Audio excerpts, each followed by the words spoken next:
Hey guys, this is Chris and welcome to your Business Bud. On this video, I'm going to share with you the 5th Millionaire Productivity Secret.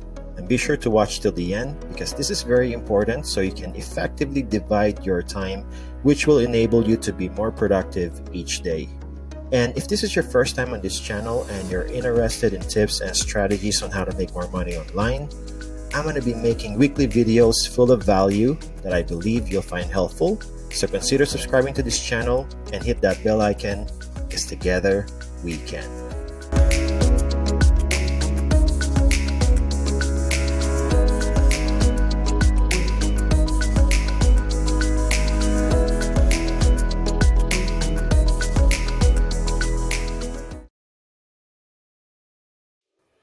On my last video, I shared with you the 4th Millionaire Productivity Secret, and that is remove distractions.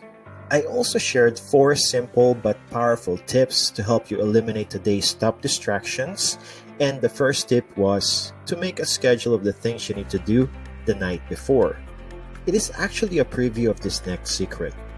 If you haven't watched that video, click on the upper right notification, and I'll also leave the links of Millionaire Productivity Secrets 1 to 4 on the description below. Please check them out. And what I'm going to share with you now is a crucial step to ensure the schedules you're going to be setting will be as effective and productive as you can possibly could, and also to address this very good question I got from Tech House. Tech House said, "Hey man, what do you do if a task you're working on right now takes you longer than expected? Say you're writing an article but it takes longer. Will you pause it and shift to the next task, or will you keep doing it until it's done?" Again, this is a very good question, so thank you for asking Tech House. And my quick answer is to stop it when the time you set for that comes up and move to the next task. I'll explain why, so keep watching. So, the Millionaire Productivity Secret number 5. Strictly organize your time. Let me give you an example. Imagine you have an appointment with your doctor today at 10 to 11 a.m. Are you going to make that appointment? Assuming that there are no emergencies that come up, you will definitely keep that appointment. You will block out that time just to see your doctor and no one else. So, strictly organizing your time simply means making appointment with yourself. Why wouldn't you make an appointment with the most important person in your life, and that is yourself? Instead of letting other people dictate your time, block out a time for yourself. Just like you would keep and make the appointment with your doctor, make and keep the appointment with yourself. So block out or strictly organize your time. Like, I'm going to set this particular time to work on, say, Money Now, or writing an article on my blog that will have an affiliate link for a product.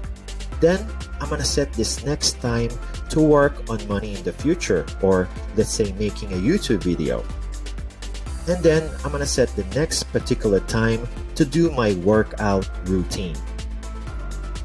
Here's the problem.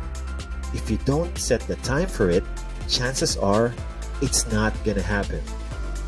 Say, after a long day of work, you're like, I want to go to the gym, but I'm just a bit tired and I'm gonna relax first.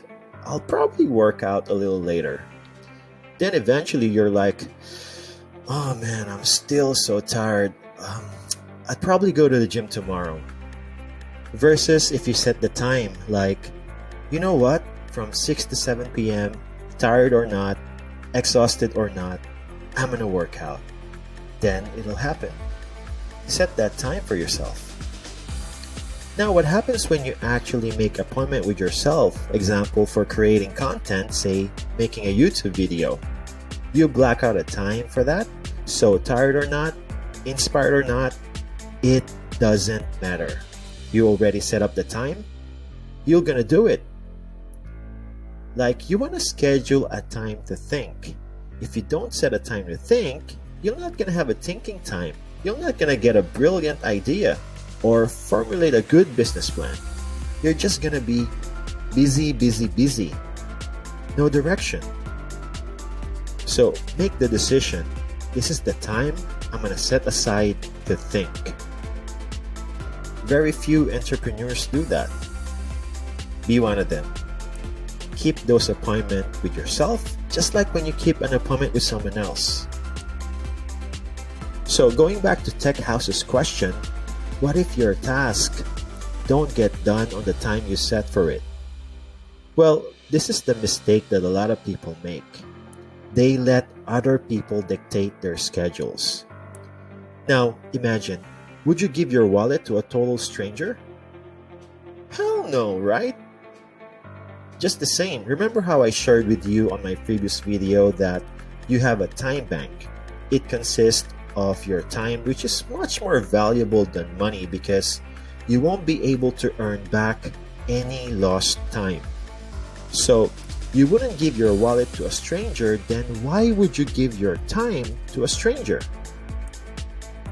Also, another big mistake that you can make is not having an end time.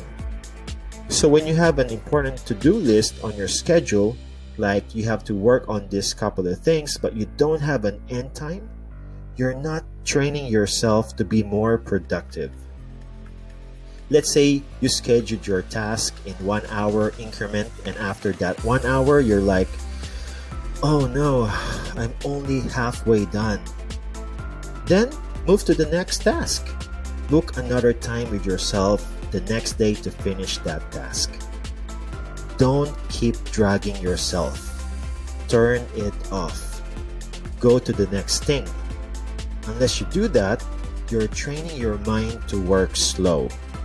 You'll always procrastinate and delay because at the back of your mind, it's okay. When you finish the task in 3 hours when it's only set to 1, and you're like, hey, so what if it took longer? Nothing major happened. Maybe not right away, but it will compound and you won't be able to reach your full potential. When you train your mind to work with an end time, like I only set an hour for this, I'll get it done. Period. You need to be okay and have the discipline to cut it off on an end time. And if you're always not ending it on time, it means that probably the way you set your time, you're not being realistic. It means that the task requires more skills than maybe the skills you have right now. Let me give you a perfect example. Let's say you're closing a deal and you black out 30 minutes call time for that. But every time you are closing deals, you go over the 30 minutes call time. It takes you an hour or an hour and a half to close the deal. That means your skills are not good enough to close deals in 30 minutes. You're not there yet, but eventually you will be. So assess yourself. Give yourself 1 hour. Do that for 1 hour, then eventually, as you get better, as you become more confident, you can decrease the time to 50 minutes, then 45 minutes, then you still get better and better until you reach a point where you can close deals in 30 minutes. So your skills, your capabilities should match up with your expectations. Strictly organize your time. I'll share the last Millionaire Productivity Secret on my next video, so make sure to subscribe to this channel and hit the bell icon so you'll know when it's ready. And if you find this video helpful, give it a little thumbs up and let me know what you think about it on the comment section down below. Thank you for watching, and I see you on the next video. Bye for now.